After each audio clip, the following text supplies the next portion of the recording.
Good afternoon, and welcome to View from the Other Side. Bernard Corman was scheduled to speak for us today, and he found that he couldn't make it. But I think you'll have to agree with me that he takes his commitments very, very seriously, because in his place he has sent not one, not two, but three people. And we're very glad to have you. Richard Reamer will be the main speaker today.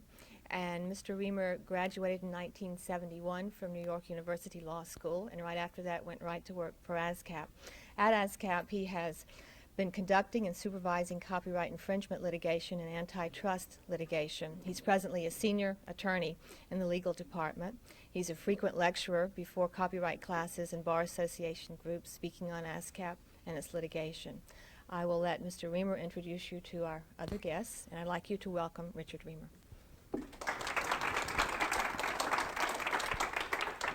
Thank you, Jody. And thank you all for showing up. I understand that there's a rumor that today is the picnic. And despite the fact that we weren't invited to the picnic, we're delighted to be here. I've brought with me two of my colleagues from ASCAP, and I will introduce both of them to you. One of them will speak to you a little bit later about what her department does at ASCAP. First, a fellow named Tony Peretti. Tony is a paralegal. He works with us in the legal department at ASCAP, and his is a vital role, one directly linked with copyright. Tony is the fellow who makes sure that the certificates are in order before we go into court to sue anyone. And I'm sure all of you know that if you don't have the registrations and you don't have the seal of approval of the Copyright Office, you're out of court. Whether you're right, wrong, whether your adversary is the worst fellow in the world, you lose. So Tony Peretti, and I ask him to just take a short bow, is the fellow at ASCAP who makes sure that we can get into the courtroom.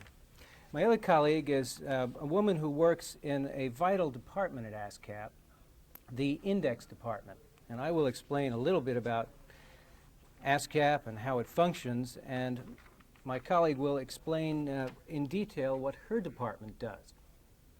And again, this is another area in which ASCAP and the functions that we perform touch directly on the Copyright Office, and of course we rely heavily on the information that we get from you folks.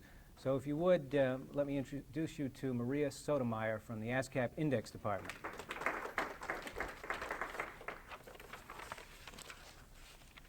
I don't know how many of you know what ASCAP is and what we do. We are, of course, an acronym for the American Society of Composers, Authors, and Publishers.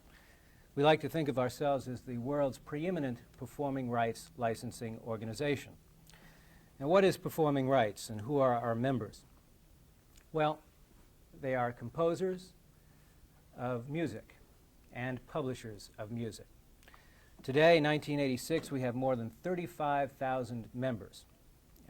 Of that number, approximately 10,000 are publishers. The rest are writers. They could be composers, they could be authors. As you probably know, most musical works, to the extent that they have lyrics, there's generally one or two people involved in that work as a creator, as the author. And typically in the music field, the authors have contracted with publishers, giving them all of the rights and copyright, but retaining a very, very important right, the performing right. I'll be happy to furnish statutory references, but since I'm speaking before a group from the Copyright Office, that probably isn't necessary. I thought it might be helpful to you to know a little bit about ASCAP in terms of our history, the people that we deal with, and specifically the people who I deal with, who unfortunately are the infringers. And we all know what infringers are. They're people who think that music is free, that you walk into a bar room and band is playing over there in the corner, and that's it. I mean, I paid my $2 at the door. Why pay anything else? Well, the reason is because the copyright owners have specific rights, including the right of public performance. And that's where we come in. In fact, we came in 1914. That's when ASCAP was formed. It was formed in New York City, probably around a restaurant, around a restaurant table, according to legend. When Victor Herbert, Sigmund Romberg, a fellow named Chappell, a fellow named Whitmark, publishers, decided we've got a right, the right of public performance, but we aren't being paid for it. How can we do it? And they had a lawyer at the time, too, a fellow named Nathan Birkin. And it was Mr. Birkin's notion that if they got together and they formed a collective organization, they might be able to make some headway in licensing these, what are known as non-dramatic performing rights. That is, the right to perform music in an establishment publicly. And if those of you in the room go back to pre-1978 days, for profit. The prior statute had a limitation on performing rights, the so-called for-profit limitation. Well, they formed ASCAP in 1914, and incidentally, we were the third major performing rights organization in the world. France's was formed in, I believe, about 1859, and I think the Great Britain's Performing Rights Society was formed perhaps 10 or 15 years after that. 1914 was ASCAP's year, but no money came in 1914. In fact, no money came in until the early 20s, and the reason was that people, again, just didn't believe that they had to pay for the right to perform copyrighted music. There is a landmark case, and I'm not going to burden you people with cases today, although that, of course, is my usual forte, to burden judges and the groups that I speak before with cases.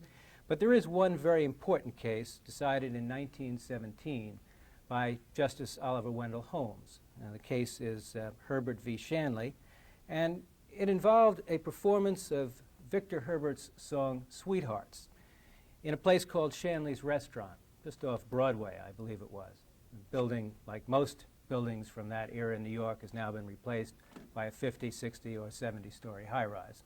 But in any event, there was a performance on that night, and no one paid to get into Shanley's Restaurant. They simply sat down at a table, and a pianist was playing off in the corner. So the question for the court was, is this a public performance? And two courts, because as you probably know in the federal system, you go to a federal district court, and then from there you go to a court of appeals. So both of those courts considered the question and decided it's not a public performance for profit because there was no direct payment. Well, the case went up to the Supreme Court, and as we all know, Justice Holmes decided otherwise.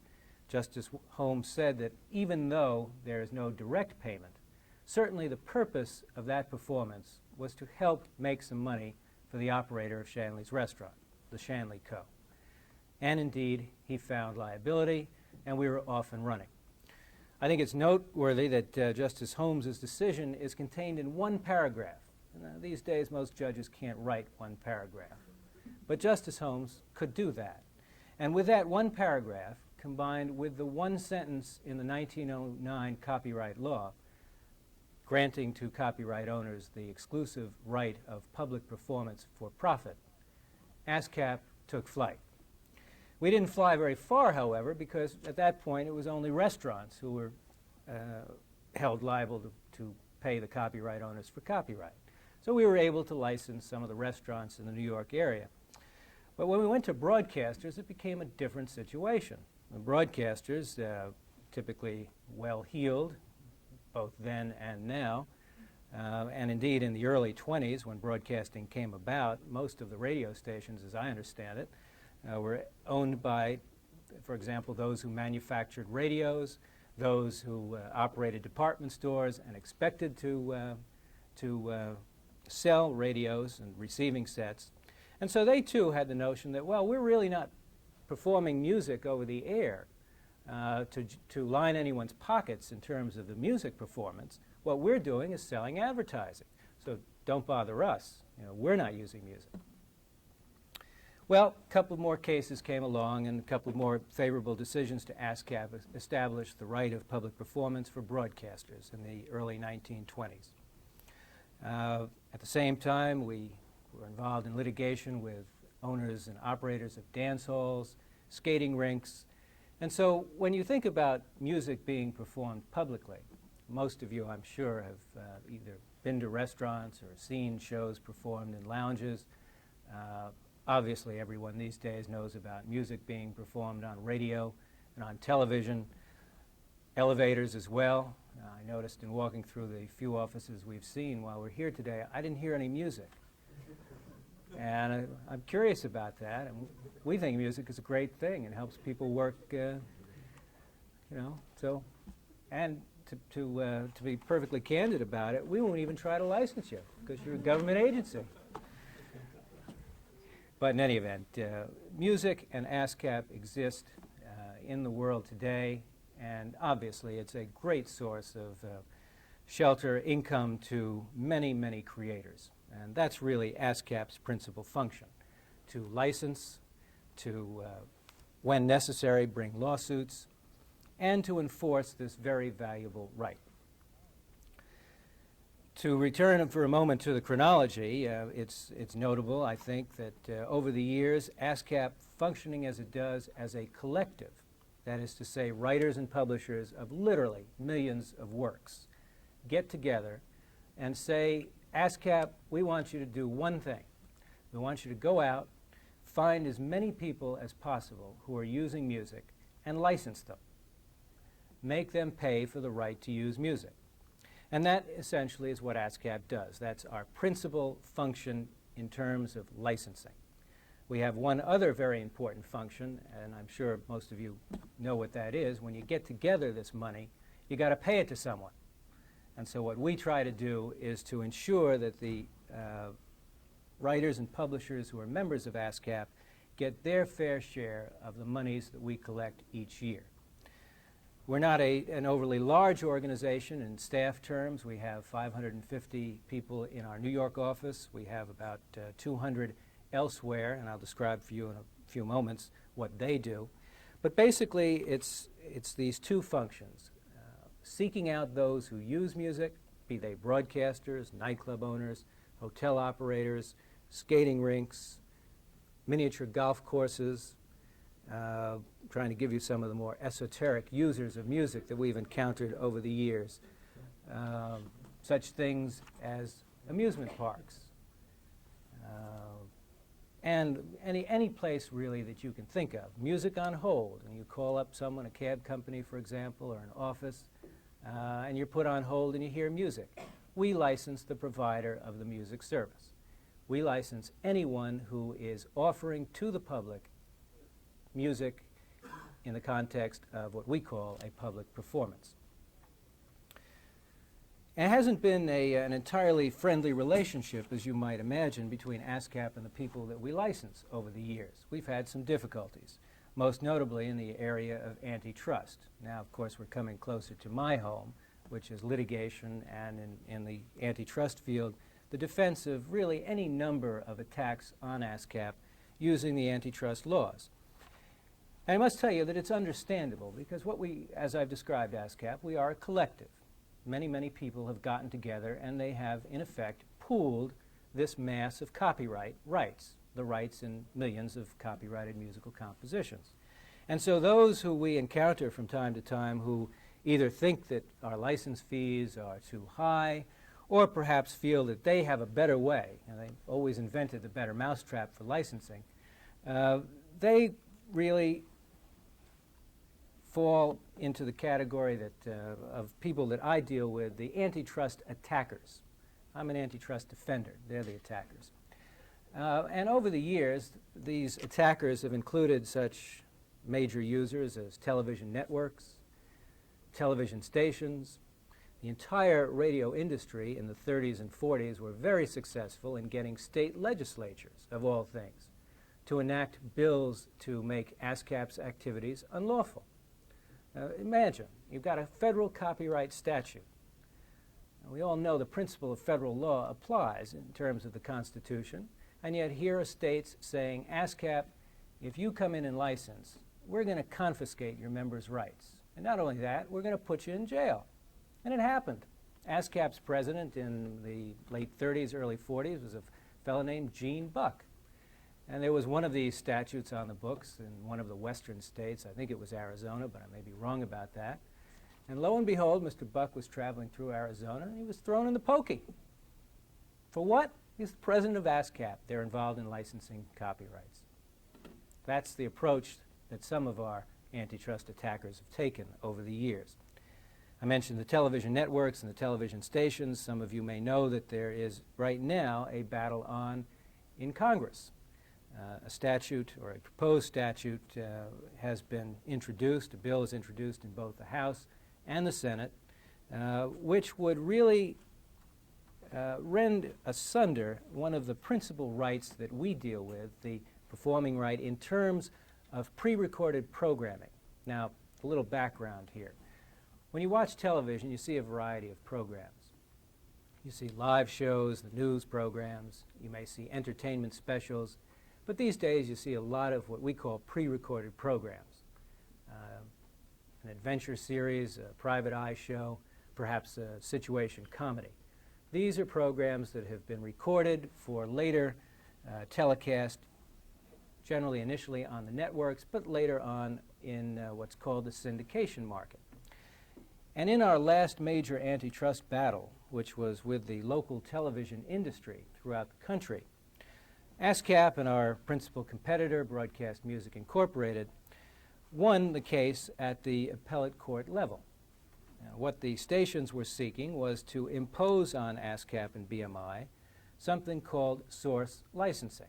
And that meant simply that when the producers of programs made a deal with the people who write the music for those programs, under source licensing, the right of performance would be conveyed at the same time as what is known as the synchronization right, one of the mechanical rights also present under Section 106 of the current statute.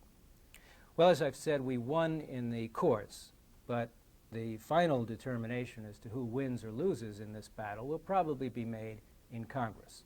The broadcasters have launched a vigorous effort to achieve in Congress what they lost in the courts, and that is this so-called mandatory source licensing.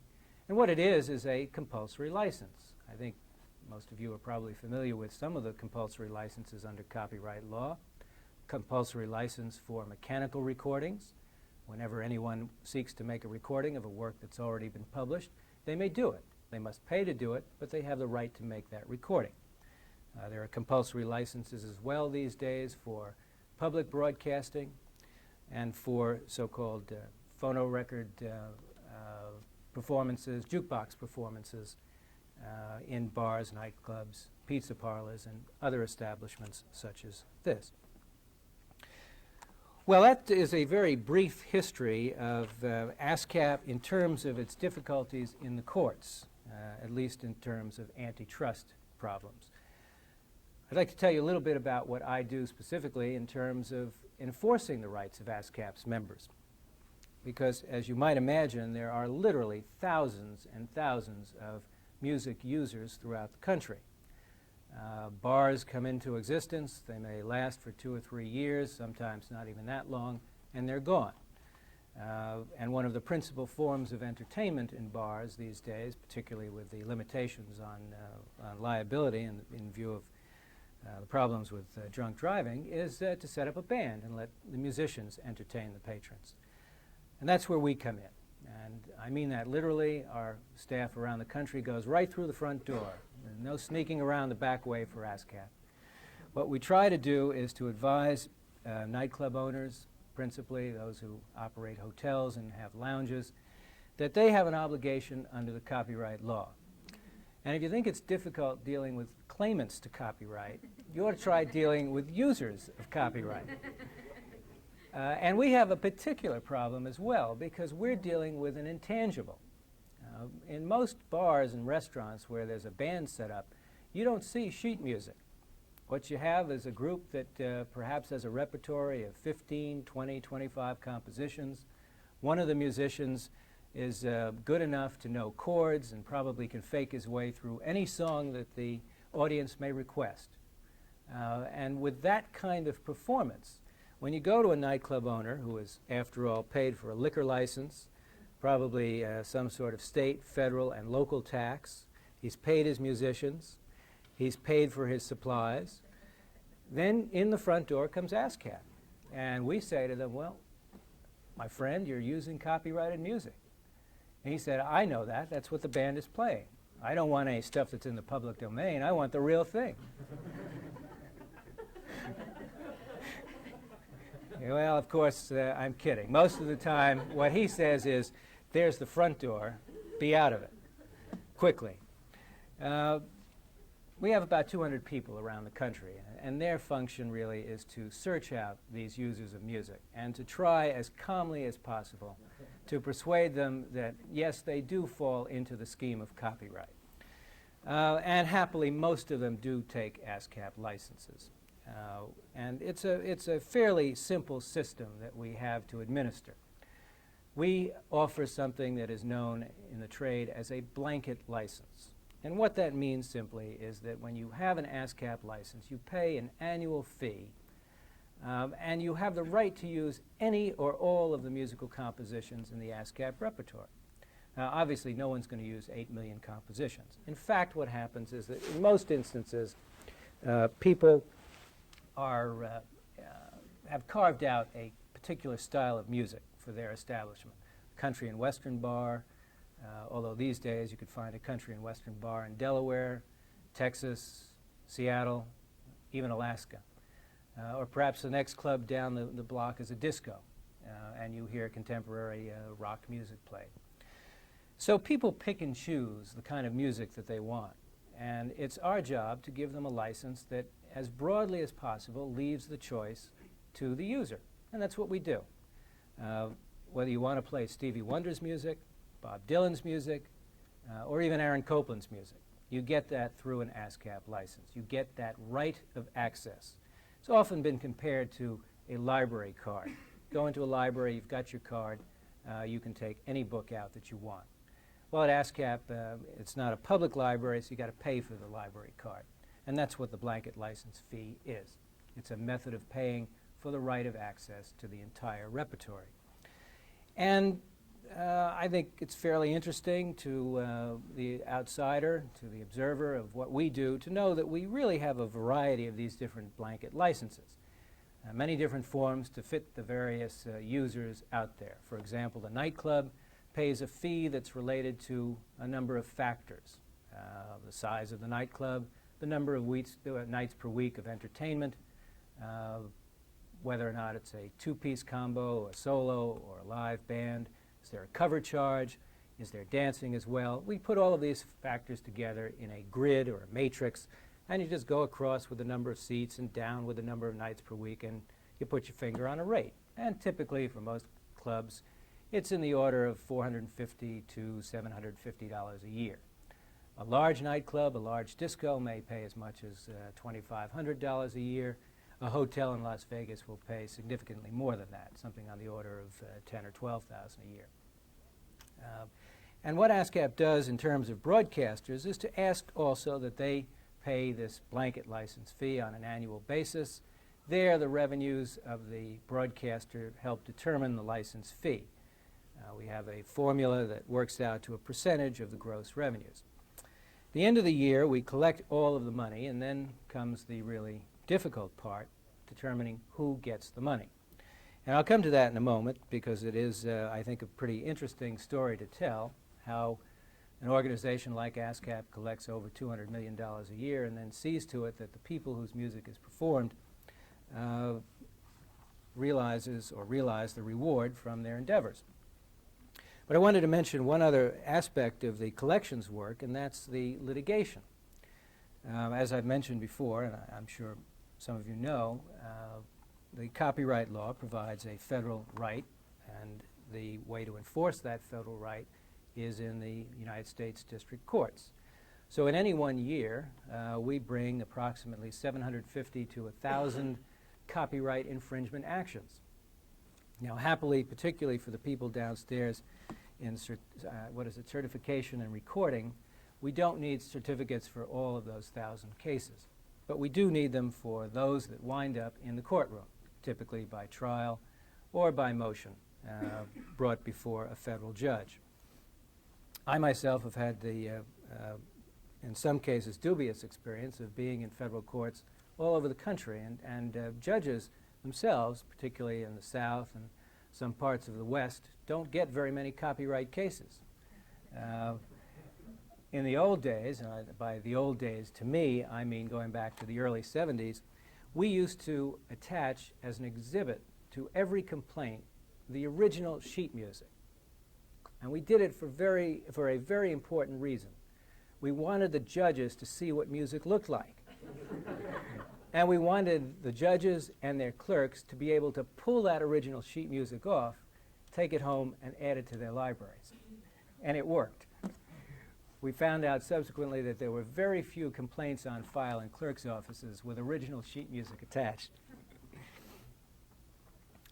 But these copyright infringement cases tend to be fairly standard for us after all of these years, and I'm happy to say that with an odd exception here and there, we win them all. I take some measure of pride in that, and in no small regard is the success that we've had due to the cooperation that we get from the folks here at the Copyright Office. In these cases that we bring, and what we're doing really is to say to the nightclub owner, typically, you're an infringer of copyright. A valid copyright is owned by our members. We have evidence that you have performed the music without permission. How do we know that? Well, we have, in most instances, hired two people and instructed them to go into a nightclub, sit down for 3 or 4 hours, and make a list of all of the songs that they hear. Now, these are not music experts, and I know from having taken a very short tour downstairs that you folks here have some music experts. We do at ASCAP too, and I'll tell you what they do a little bit later as well. The people who do this investigative work for us are simply two people who have demonstrated an ability to recognize contemporary popular music. Frequently, of course, a band will announce the song that they're going to perform, so it's a little bit easier to identify music in that setting. But once we have this evidence of infringement, we're then ready to go into federal court and bring one of our copyright infringement suits.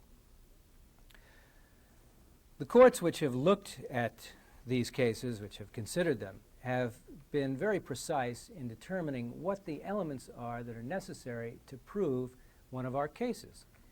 And they've listed them as 5 factors.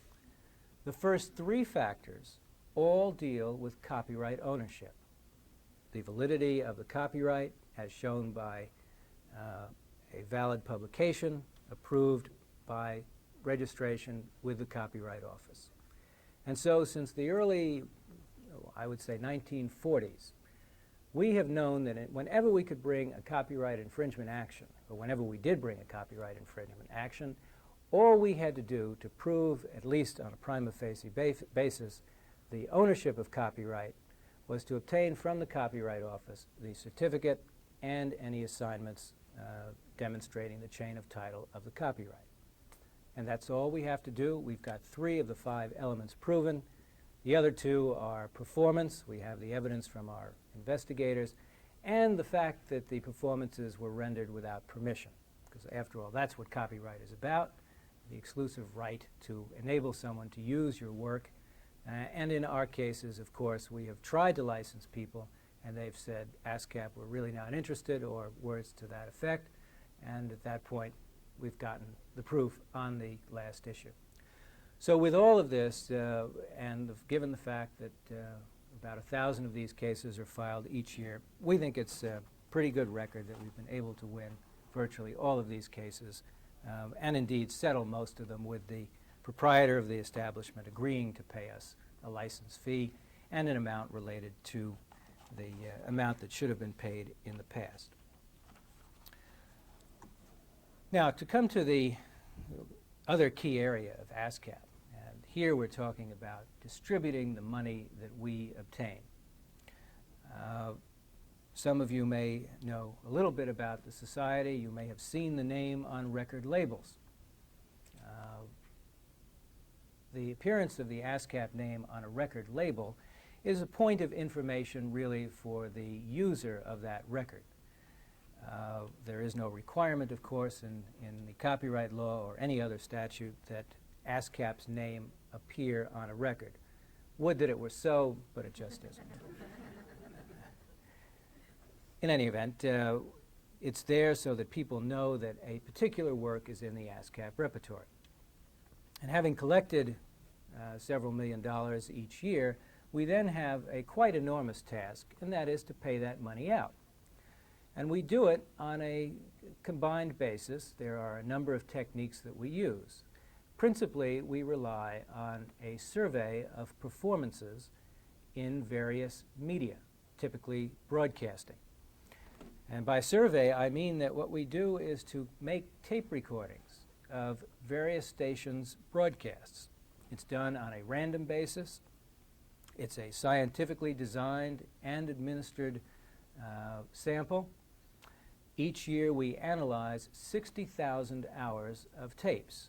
And we have people in a section at ASCAP whose job it is to listen to these tapes and to identify as much as they can of the music heard on those tapes. We have specialists in various formats of programming, for example, Spanish language music programming, country and western, rock and roll.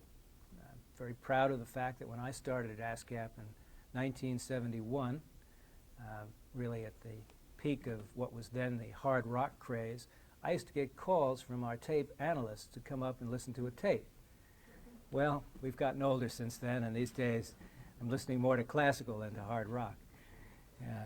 In any event, we analyze those tapes for radio stations and for television stations as well. We also rely on something called a cue sheet. I don't know whether any of you have ever heard that term before, but a cue sheet is a document prepared by anyone who creates a film.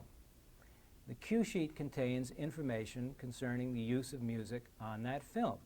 It identifies the writer, typically the publisher as well, and indicates for most forms of music found in films the amount of music on that film in timed duration. We take all of this information, and incidentally we also rely on TV guides to analyze performances on television, because TV Guide, for example, will tell you that at such and such an hour on a local television station there will be a given show. Andy Griffith show, perhaps, if it's a station that harkens back to the 50s, perhaps something more contemporaneous, MASH, for example, on at 11 o'clock at night on a particular station. That tells us to go to our files, pull out the cue sheet for MASH, and use the information to be sure that when that station is picked up in the survey, the writer and the publisher of the theme to MASH receives a number of credits tied into that specific performance. And in broad terms, what the ASCAP, what we call the survey and distribution system, is designed to do is to ensure that all of the performances that are surveyed and can be identified result in proper awarding of credits for performances to the writers and publishers. We do what we call distributions of royalties to our members, and we do it on a quarterly basis. Every fourth month, writers and publishers whose works have been performed in a given time period in preceding quarters receives a check tied to the performances that have been generated for that particular writer and publisher. And if you think you get problems with copyright claimants, and if you think there are problems with music users, you ought to see the problems we have with our members, who after all say, wait a minute, I heard my song played on WTAC or whatever the station may be. I didn't get a payment for it. I've looked at my statement that you've sent me, and I don't see that performance listed at all. Well, typically the problem is that it's a sample, and samples do not, obviously, measure every single performance. But being a collective, a cooperative organization, our members do have a right to ask us to review our records, which we do. We have an internal grievance procedure, and again, happily, very, very few of them resort to that procedure. Because one of the things that makes ASCAP work is the fact that when you're doing this job on a blanket national basis for all of the members, everyone typically understands that there will be some pluses, there will be some minuses. Some may not get their full share as a result of the sample, but in time things will even out. And of course, we have had instances in which we saw that things were not entirely fair. For example, there was a rule, in fact, there is a rule that the highest weighted performance of a work, when you think of the performance of music generally, you turn on a radio, you hear a song. Now, usually the full-length version of the song. We call that a feature performance. Now, in television, typically the only feature performances are on variety shows, when a singer or dancer comes on and performs an entire song or even a medley. Now, I'm not going to mention names in terms of the program involved, but The Tonight Show over the years has been hosted by a variety of people. Well, one of The Tonight Show conductors, and there have been a variety over the years, musical conductors, had an idea. And his idea was that the music that went in and out of the commercials at the, whatever the break was, at 5 minutes to midnight, he would noodle at the piano or the organ or whatever instrument it was, and he would create a composition. Well, we know that in the scheme of copyright, as long as it's on paper and it's a recognizable form, the notes are a progression, it can be copyrighted. And so we were receiving registrations for these odd little themes that lasted maybe 10, 15 seconds. And these themes were being played 5 nights a week, 3 times a night. Now, you compare that with a feature performance, that isn't quite fair. So we passed a rule, and the board of directors of ASCAP enacted a rule that required that if someone was involved in a show on a repeat basis, night after night, 5 of these performances would count as one feature performance. Now, there was one member who wasn't terribly happy about that, but such is life. In the entire distribution system, I've mentioned the identification of some of the music, which is done by what we call tape monitors. There are a variety of other pieces of information that we use in order to help us identify the music that's being performed and to get the proper identification to the point where it enables us to pay the members their fair share. I mentioned as well the cue sheets that we get, and we also rely on the members themselves to advise us of their work. They send us recordings just as they send you recordings. They send us index cards that contain information as to each of their works. And indeed, we rely on this as much as the sample material and the identification of the songs themselves in what we call the distribution system. Among the departments that we have at ASCAP, one very vital department is our index department. It provides a variety of services, and what I'd like Maria Sotomayor to do is to tell you just a little bit about her department and the work it does, and when she has concluded her remarks, I'd like to take the podium again and answer any questions any of you might have. Maria? I'm told I've got to pass the mic. Not quite like passing the buck. May I clip that on? Sure. Okay. Good afternoon, ladies and gentlemen.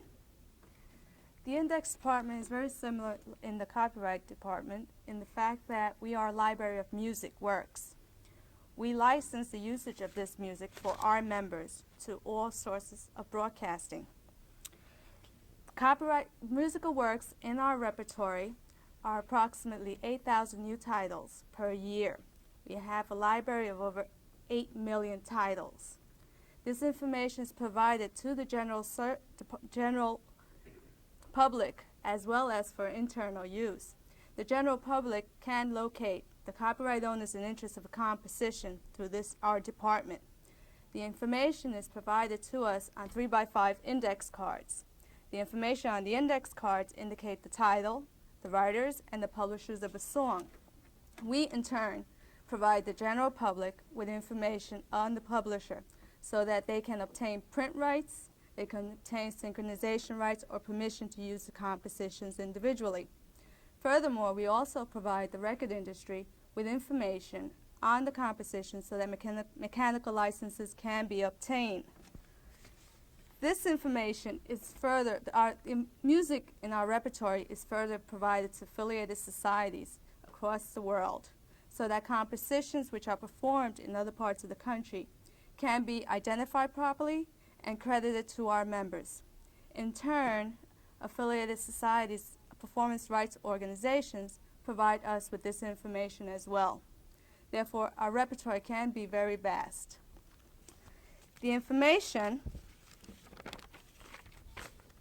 the Copyright Office provides to us is provided on magnetic tape, which we turn into microfiche.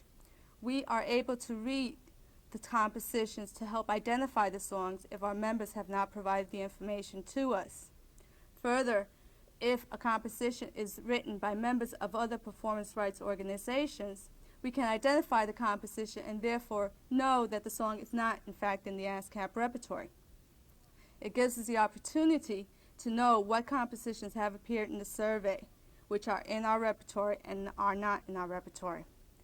It also, copyright information that's provided to us allows us to help clarify conflicting information that has been provided on the song.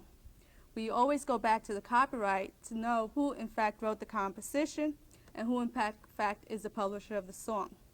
If there is any conflict as to what our member has advised, we will in turn write to our members to resolve the problems. The goal is to be able to pay our members correctly, and the goal is the performance royalties that are collected from our licenses are paid to our members. Any questions? No? Okay. Thank you. Sure.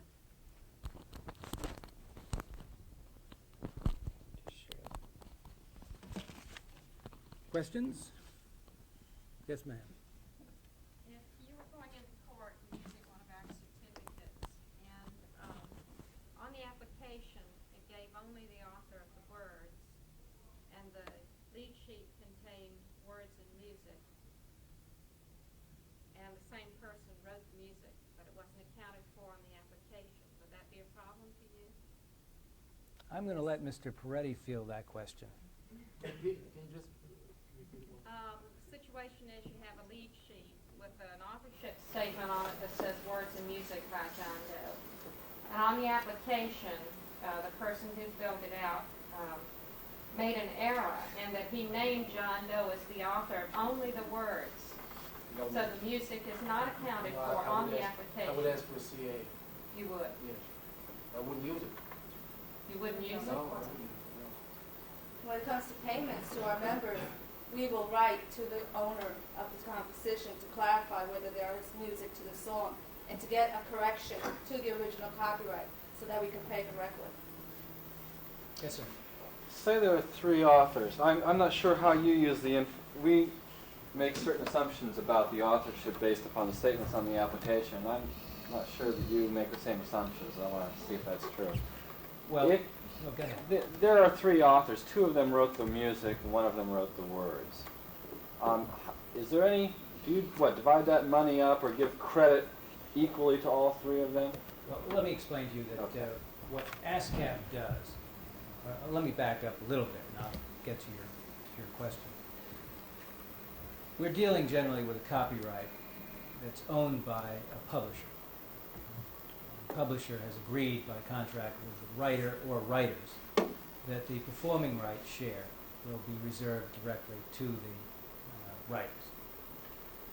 If it is a work that is shared by 3 writers, we will divide the writer's share. In fact, I should say we will divide the copyright right into 2 equal shares, writer and publisher. We then will divide the writer's share as per the agreement between the writers. We further divide the writer's shares an author and composer. We give 50% of the royalties to a composer, 50% to all authors. In turn, break it down from there, unless our members advise us that the shares are different. We will abide by the songwriters' agreement or any statement signed by all the writers of the song as to the correct distribution. And the songwriters' agreements that are commonly used do divide that up on the same method you just mentioned, by music getting 50%, words getting 50%? What's the standard? Well, I'm hesitant to say what the standard is, Okay. only because if you look at 10 different agreements, you'll see 10 different versions. Yes, ma'am. Last question. Some of the remitters said to me that they need a certificate so they can get into ASCAP. Is that Not so, not so. The requirements for ASCAP membership are rather minimal and can be stated very simply. If you're a writer, you may become a member of ASCAP if you've had one song recorded or published in sheet music form that has been distributed generally, or a single recording in a commercial venture. So you need not have obtained a copyright certificate. We do ask that the members advise us of copyright information, because obviously we need that for our research And records. we do recommend they do get copyrights on their compositions, that they just not register a song with us. the other thing was that the way you divide the money between publisher and author, that's why they always say I'm my own publishing company, so they have Well, name exposure. in the music field, you have a variety of interests, and typically when someone is starting out, they will make a recording deal with a large company. And the company will have a publishing subsidiary, and the rights will generally flow from that deal into the publishing company of the recording company.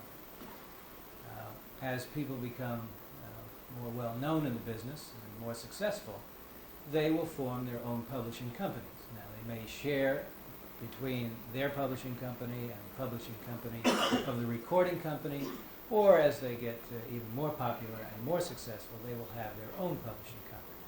The reason for that simply is that in the performing rights field, there is this split between writers and publishers. And so the more sophisticated and more successful businessman, performer, writer out there, businessman, performer, and writer, knows that if he forms his own publishing company, he's got another bite at the apple. I think this gentleman, I saw that. Come over here. As you may know, we offer registration for groups of unpublished songs on one application with one overall title for the whole group of songs for one $10 fee. And we're often asked by people, from our point of view, registration of a collection is equally valid, and the extent of the registration is the same as registering each song individually. Where the advantage, of course, is only $10 to register the whole group. People often ask us if there are advantages to registering them separately instead of in a collection into unpublished songs. From the point of view of ASCAP, or the area of the business would it make any difference? I don't think there's any difference as long as they comply with the registration requirements. Generally, when there is a collection, our members would advise us of the individual works and under that one copyright. So we do have the information provided to us from our members. You don't need individual registration numbers for each title to help you in any way? I would say the only reason to do it would be to avoid any possible confusion. If you're talking about registering 12 works, obviously there's a difference between $120 and $10. It's really unusual for you to deal in an unpublished version. No, not at all, not at all, because in the music field, you frequently have a situation in which a song is written and copyrighted in unpublished form. The work is a valid work, the copyright is a valid copyright. And some of the greatest songs of all time were originally unpublished works, and may have been published many years after. In fact, all of them. But it's not everything widely on the radio and stuff, is it? Well, they should be. They certainly should be. But in terms of ASCAP and our enforcement of the right, we're perfectly at ease in using unpublished works. We do, of course. We advise the member when we're in contact with them if they've done a published version and when it does reach recording to obtain published registration. I think this gentleman. Yes, let's say in the case of Weird Al's version of Eat It, which is a takeoff of Michael Jackson's Eat It. Now, is this around parody? What's the situation I asked that, excuse me, I asked that very question with, not that one, but Born in East LA. Oh, yeah. That some of you may know as Born in the USA. And it turns out that we, of course, have the work registered. I'm going to refer to Born in the USA because that's ASCAP. Yeah, well, I've seen that. We have Born in the USA registered as a Bruce Springsteen work. I happen to know that Cheech and Chong are not ASCAP members. And we, I won't tell you how the contact was made, but we determined that at BMI, Cheech and Chong do not have a registration in for that work. So yes, it is, as far as we're concerned, a parody, and the rights rest entirely in the copyright owner of the underlying work. Now, it may be that there's been a deal cut between Jackson and Mr. Yankovic as far as the participation in the copyright in the work. I'm not aware of that. I know that in the case of Born in the USA, there has been no such arrangement made. Well, there wasn't any arrangement as far as I could tell, because afterwards, after he put out this parody, the manager of Jackson met with Weird Al and they had a storm session where I don't think anything was resolved.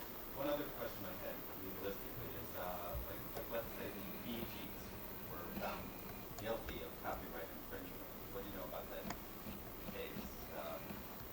From what I heard was that it was some Chicago composer had done this song, and the Bee Gees basically ripped it off for Saturday Night Fever or something like that. And then in the court, they played the song on the cassette or something, and Barry Gibb or somebody like that identified it as a Bee Gees song, but it's actually the original composition. Was that ASCAP? Well, it's not, it wasn't ASCAP, and I believe that you have your facts wrong only in the outcome. I think in that case the Bee Gees were held not to have infringed because there was no access. And typically in piracy cases, infringement cases, where the issue is whether or not one party has stolen the work of another party, the plagiarism case, there are two elements of proof: substantial similarity of the two works, and did the alleged infringer have access to the work?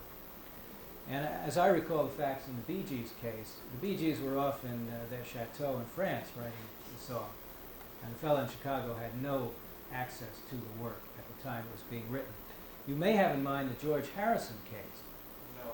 No? I think it was this case, and what I read, and I don't think I got the facts wrong, were that at the end of the trial, the brothers Gibb were found guilty, and one had this description that Barry Gibb hung his head, and Robin or something else came up and said, "Don't worry, we know you were right," or "you were right."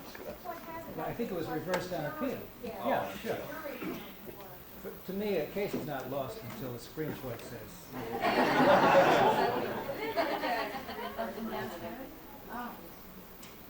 I think I just want, I don't want to embarrass you, I want to keep it, wanting to know, you may not know the answers, what your administrative costs are. Brett? Well, I'll give you in percentage terms, it's between 17 and 19% of what we take in.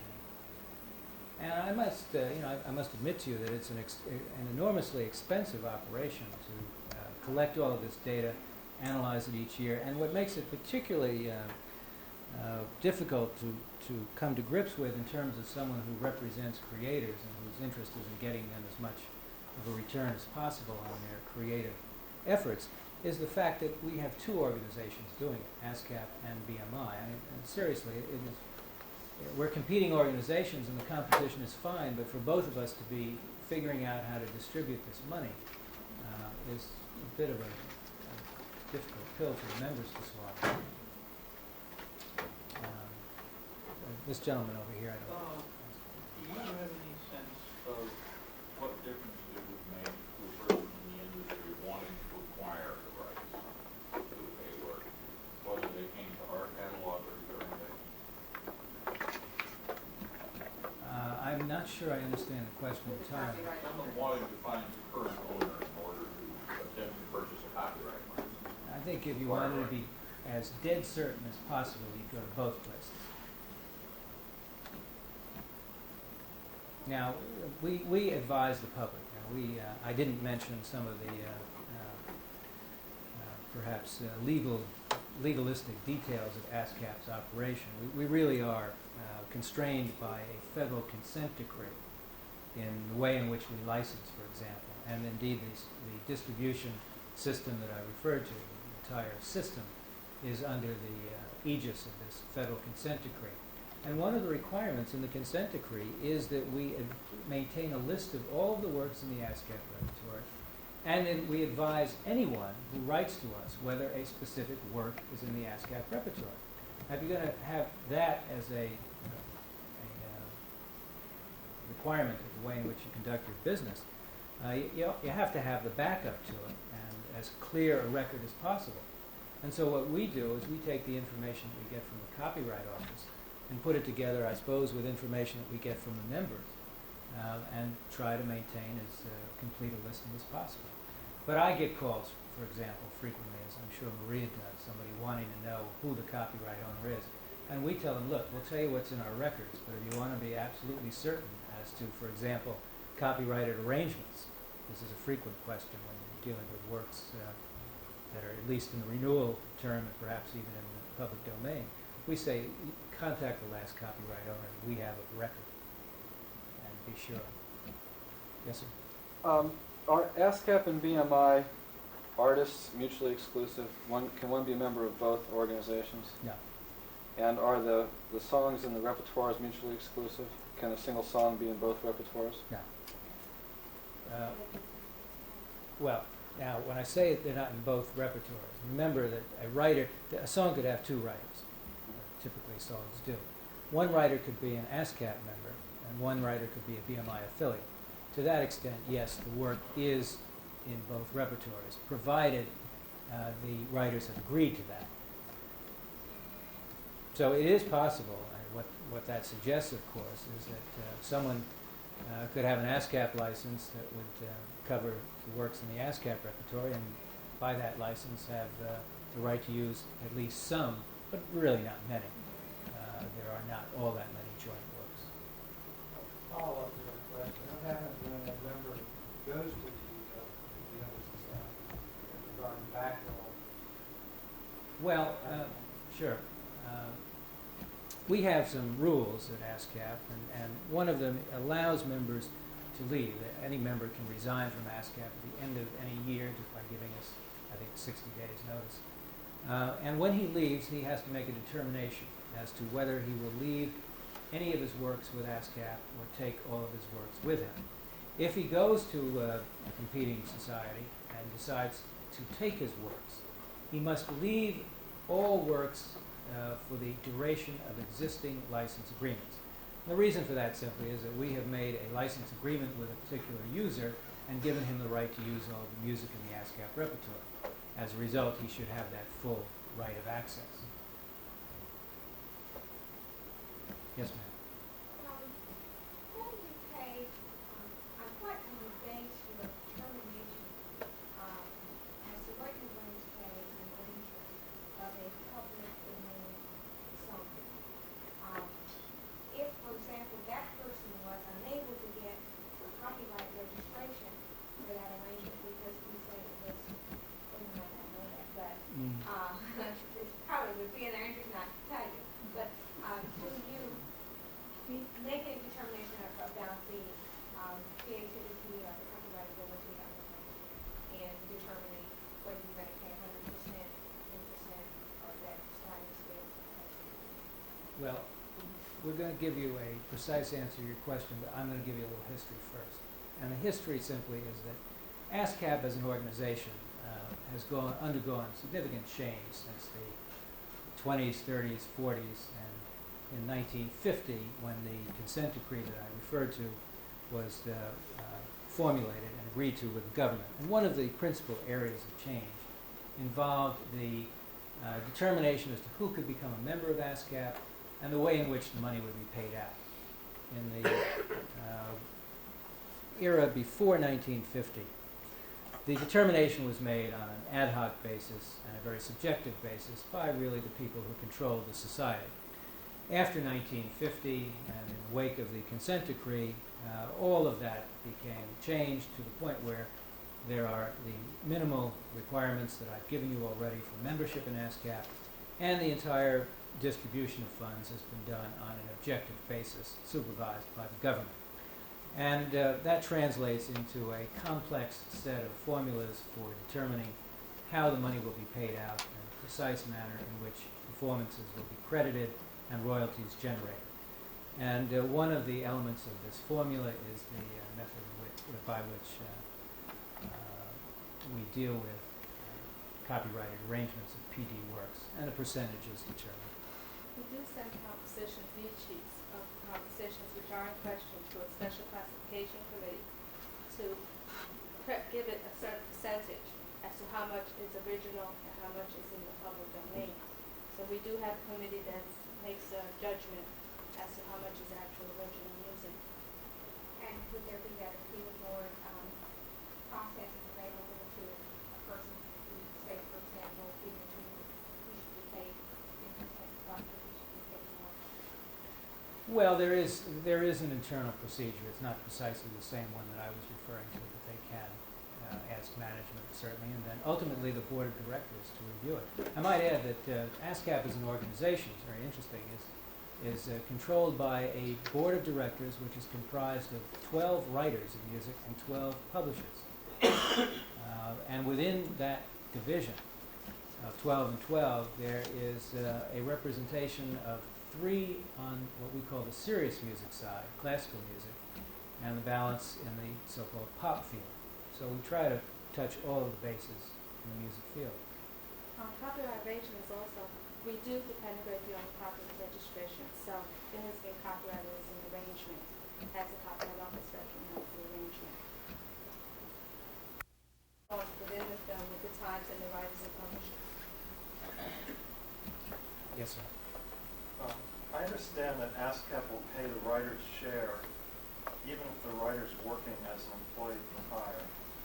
But from our point of view, looking at the law, it seems like an employee for hire is not an author and wouldn't have any rights to enforce. Could you explain how that works? It's a matter of convention in the music business. It's as simple as that. An understanding among all parties to the agreement, for example, the motion picture company and the film scorer, or whoever is hired as the lyricist for the theme song to the film, that the writer retains his performing right, his or her performing right. Does it have to be in a written agreement? Well, there is a written agreement, of course, Between yes. the employer and the Oh, yes, sure. And in fact, that was an agreement that over time has been worked out with the Composers and Lyricists Guild in America, their trade organization. Yes, sir. Getting back to the earlier question about BMI and ASCAP, when, let's say, a BMI composer wants to collaborate with an ASCAP author representative, do they have to, like, let's say there's a musical play, opening up in New York, and the producer of the musical play wants this particular composer who's with ASCAP, this particular author, BMI. Does this have to get approval by the BMI or ASCAP boards? No. Are the authors free to collaborate? They may collaborate, and they simply advise us of that fact. Yes, sir. I'm thinking of a little jukebox license whereby it's very easy to see whether someone is paying to be produced music. And then I think of supermarkets, musical holes on the telephone and so forth. Is there anything anywhere near that inconvenience for the person being played this music to tell? If I'm a composer and I suddenly hear my music on musical holder in the grocery store, how can I tell whether that person has paid a fee? Well, first of all, let me tell you that we have some litigation ongoing, and one of our people was examined. And the question was, how do you find out about people who are performing the music and not paying for it? And we say, well, we've got 35,000 people out there listening. We encourage the members to ask us whether particular users are licensed. But if you take the areas that you describe, what you do is you have people in your district offices, as we do, who really know how to investigate places like that. Now, when you go into a supermarket, you can tell pretty quickly where the music is coming from in the sense of the transmission device. If you hear commercials and station breaks and weather reports, pretty soon you're going to hear call letters. So you know it's a radio station. Well, that tells us we've got to talk to management of the supermarket. If you don't hear anything, then you can assume it's background music. And again, what you might do is to just simply go up to the manager and ask whether or not that music that you hear is a background music service, and if so, would you mind telling us who it is, just so we can make sure it's properly licensed. And most commercial operators, businessmen, are cooperative in that regard. You mentioned the jukebox area, which I think is fairly interesting, and I might also mention the whole notion of radio over speakers. As you might know, there's an exemption in the current statute for what are called broadcast performances over equipment of a kind commonly found in a home, receiving apparatus commonly found in the home. And when the operator of a drugstore or a small clothing store decides to bring in a receiving set and hook it up to the speakers in the store and then create a musical environment for his customers, we have a close question. Is this the kind of establishment that is subject to an ASCAP license, or is it on the other side of the line, is it entitled to the exemption? We brought a number of lawsuits. A few years ago we sued the Gap store chain because they had a particular setup that they had in most of their stores. It was about 6 speakers, as I recall it, and they had installed them behind panels.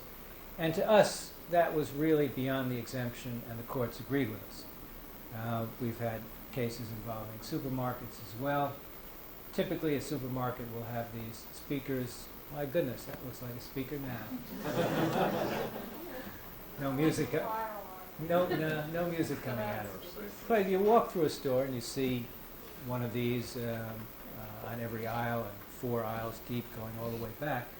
Then pretty clearly it's beyond the scope of the exemption, and so we've licensed those people. Now you said when you've got a sticker certificate that makes it easily identifiable. I got to tell you, we have sued perhaps 300 or 400 jukebox operators over the past 5 years. And in a surprising number of cases, you find out after you bring the lawsuit that they did have a license. They just didn't bother to put it on the machine. On the way the statute is written, that's a violation. They are infringers. But how much can you get damages if somebody has already paid the fee? Yes, ma'am. I have 2 questions, not related at all. First one regarding airplay in the doctor's office, the music on home, just pumping music, piping their own music through on a radio station. How is that involved? In the typical doctor's office, or as it used to be called, barbershop setting, we have not tried to license. We didn't under the old statute, and we don't now. It's in a sense an objective determination. You look at the size of the establishment, you look at the manner in which music is performed. Now, to be sure, it's an anomaly, because if that doctor decides that instead of turning on the radio, he's going to hook up a tape deck, then the statute is crystal clear. He's liable because he's performing publicly. It doesn't fit within the non-public parameters established by the definitional section of the statute.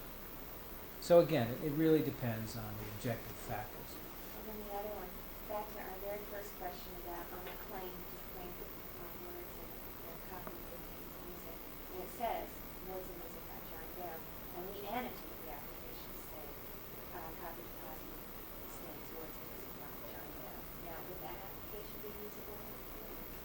If you say, If we annotated it to reflect what the copy deposit stated, that words and music by John Doe, and it just claims the nature of authorship. Would you still require a CA? no.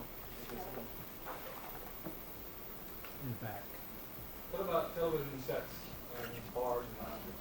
that's the next area of attack and defense. Do you license president for use of those? What we've done is to say that one of the components of the blanket license fee for a bar, for example, that has musical entertainment, is audiovisual uses. And we will draw the line in terms of the nature of the equipment. We have in mind a chain of pizza parlors in the Southwest that has several different rooms. And in each room there's a monitor hooked up to speakers. And they are using, I'm sure most of you know the phrase MTV music television to entertain people in the pizza parlor. Now the fact that it is more than one room, the additional fact that the speakers are discrete, separated from the receiving equipment, to us puts it on the liability side of the line. And we're going to test it. Now, if we're lucky, we'll have a judge who agrees. If we're unlucky, we're going to have a broader exemption. That's the nature of copyright and litigation. Can you litigate on behalf of someone whose work has been infringed, like somebody who just come along? The proceeds of what litigation go to the individual or to the perhaps the whole? The latter. We collect all of the monies that we take in, and first we pay the lawyers. There's nothing unfair about that. We're represented throughout the country by law firms, and it's they who make most of the headway in this area. But in any event, no, we do collect all of the money. And of course, we rely heavily on the statutory damage provision of the copyright law. Those of you who may or may not be familiar with it, the statute enables a judge, at the request of the copyright owner, to determine what the amount of damages should be, between $250 and $10,000, and then from $10,000 to $50,000 if the infringement is deemed to be willful. And it's literally the fact that but for the statutory damage provision in the copyright law, I don't think ASCAP would have had much success in developing the performing right and in licensing in this area. Because when you think about it, what is the value of a single performance of music? To the writer, whose first song it is, the value is incalculable. I mean, that to him is his life.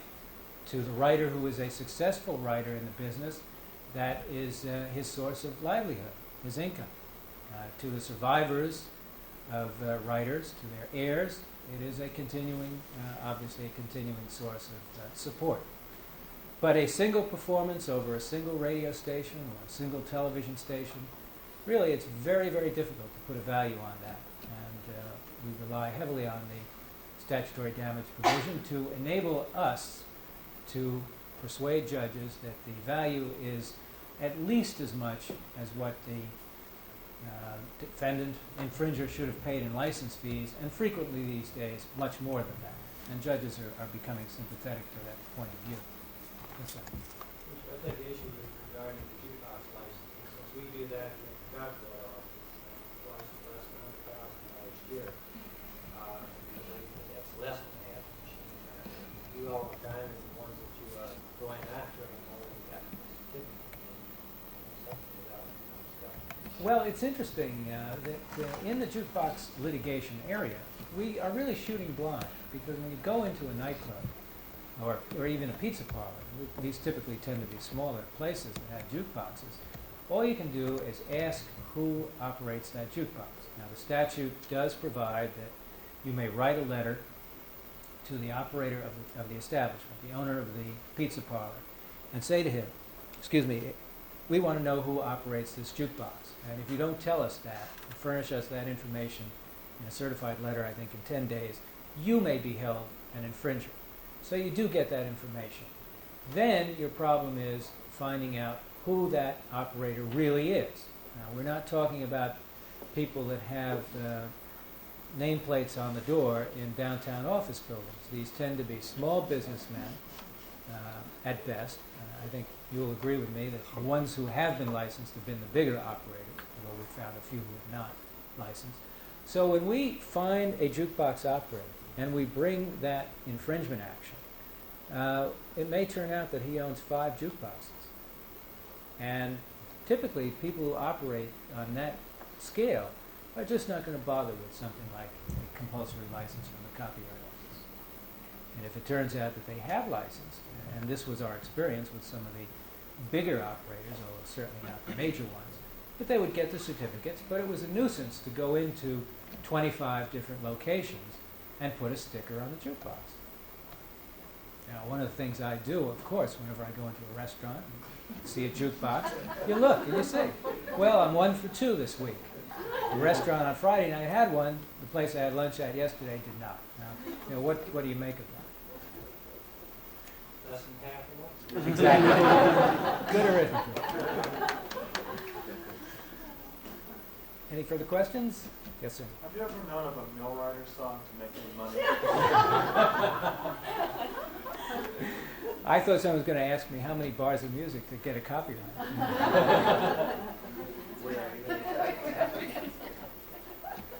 What's the answer? It depends. No, the answer is very simple. If you can recognize the title as that of another work, don't use it without permission. Thank you all. I've enjoyed it.